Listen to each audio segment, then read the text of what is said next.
সিরাজগঞ্জবাসী, আজ বাংলাদেশ, ভারত, পাকিস্তানে কত মানুষ বুঝে না বুঝে বিভিন্ন পীরের বান্দা বা গোলাম দাবি করে। এলাকায় পীর আছে কিনা আমি জানি না, অত জোরে বলা দরকার না। পীর কি খারাপ জিনিস? পীর মানে উস্তাদ, শিক্ষক, মুআল্লিম। আপনি যেটা ইসলামের জানেন না, যারা জানে তার কাছে জেনে নেবেন, এইটাই পীর। কি এর বাইরে কিচ্ছু নেই। তার দরবারে যাওয়া লাগবে, গরু ছাগল নিয়ে পা টেপা লাগবে, এগুলো সব ওদের বানানো।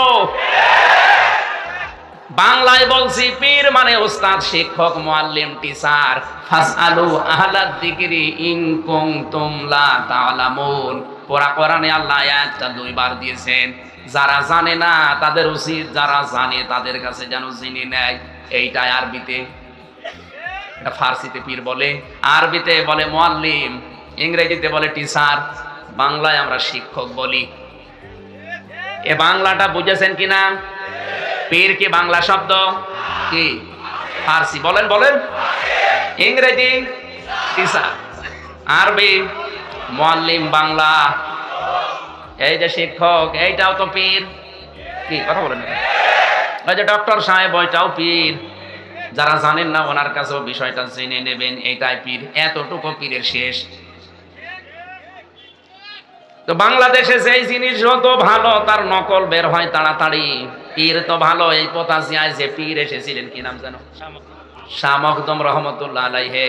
তাদের জীবন আমি পড়ে দেখেছি। এই দেশে যারা ইসলাম প্রচার করেছে, নিজের জন্য কিচ্ছু করেনি, সব করেছে জনগণের জন্য। আমার বাগেরহাটের দিকে তাকান, খান জাহান আলী বড় বড় দিঘি কেটেছে, পুকুর কেটেছে, কুয়া বানিয়েছে, টিউবওয়েল পুঁতে দিয়েছে, রাস্তা বানিয়েছে। এইগুলো ছিল পীর। চট্টগ্রামের মরহুম আব্দুল জব্বার নিজের একটা কুড়ে ঘরও নেই, অথচ নবীজির ঘর, মাদ্রাসা বানিয়েছে কয়েক তালা। 1 থেকে কামিল পর্যন্ত সেখানে পড়ানো হয়। লক্ষ লক্ষ ছেলে মেয়েরা, উনি মারণের পরে যে হাজার হাজার লক্ষ লক্ষ ছেলে মেয়েরা দিন সেখানে শিখছে।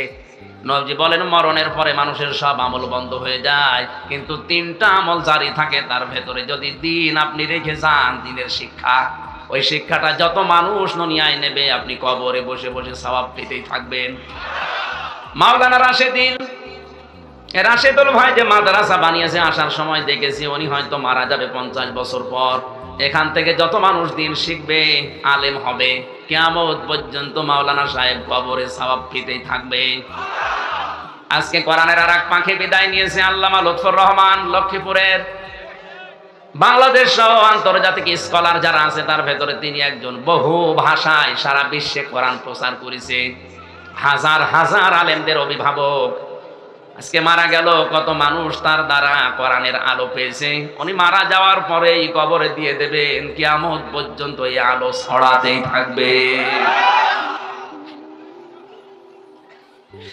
সিরাজগঞ্জবাসী, আমি যেটা বোঝাতে চাই এখানে, পীর শব্দটা ভালো আমরা উল্টা অর্থে নিয়েছি, কারণ অধিকাংশ মানুষের শব্দটা নিয়ে ব্যবসা করে খায়। এই কারণে আজকে থেকে ক্লিয়ার যে যারা জানেন না, যারা জানে ইসলামের বিষয়, তার কাছে জানতে যাবেন। এইটার নাম ফার্সিতে পীর বলা হয়।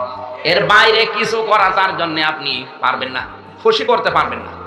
আপনি মনে করেন যদি পীর সাহেবকে একটা এরকম শাল চাদর দিয়ে খুশি করব, আরে ভাই, আপনার আগে আপনি তো 2000 টাকার শাল কিনেছেন, আপনার আগে একজন 5000 টাকার শাল ওরে দিয়ে গেছে।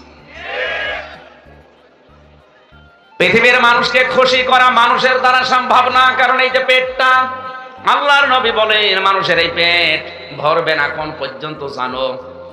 পৃথিবীর মানুষকে যদি বলা হয় 1 মাঠ ভর্তি তোমাকে স্বর্ণ দেওয়া হয়েছে, সে বলবে, আল্লাহ, আমি যদি আর একটা মাঠ ভর্তি স্বর্ণ পেতাম তাহলে আমার ভালো হতো। আর একটা মাঠ ভর্তি যদি স্বর্ণ দিয়ে দাও, বলবে আর একটা যদি পেতাম। মানুষের পেট ওই পর্যন্ত ভরবে না যতক্ষণ কবরের মাটি পেটে না যায়।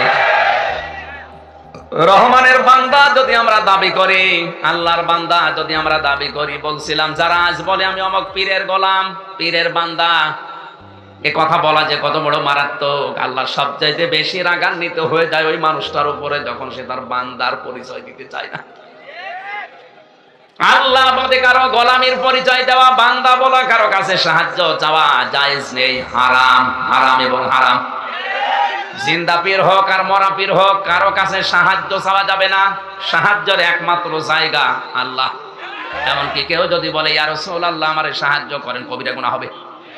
আপনি নামাজে কেবলই বলে আসলেন ইয়্যাকা না'বুদু ওয়া ইয়্যাকা নাস্তাঈন, শব্দটা কিন্তু না'বুদু ওয়া ইয়্যাকা এভাবে ছিল। ফেল ফাইল মাফউল এভাবে শব্দ সাজানো হয় আরবি গ্রামারে। আল্লাহ আগে ইয়্যাকা দিয়ে দিয়েছেন, মফুলকে আগে এনে মুকদ্দম করে জানিয়েছেন। এখানে দেখবেন বাংলা লিখতে গেলে হর্ষাই দেওয়া লাগে। একমাত্র তোমারই ইবাদত করি। সুবহানাল্লাহ বলতে পারেন না? এই গ্যারান্টি দিয়ে যখন জানলেন একমাত্র তোমারই ইবাদত করি, এরপরে আপনি যদি কোনো পীরের কাছে মরা হোক জিন্দা হোক সাহায্য চান, আল্লাহ এত রাগান্বিত হন।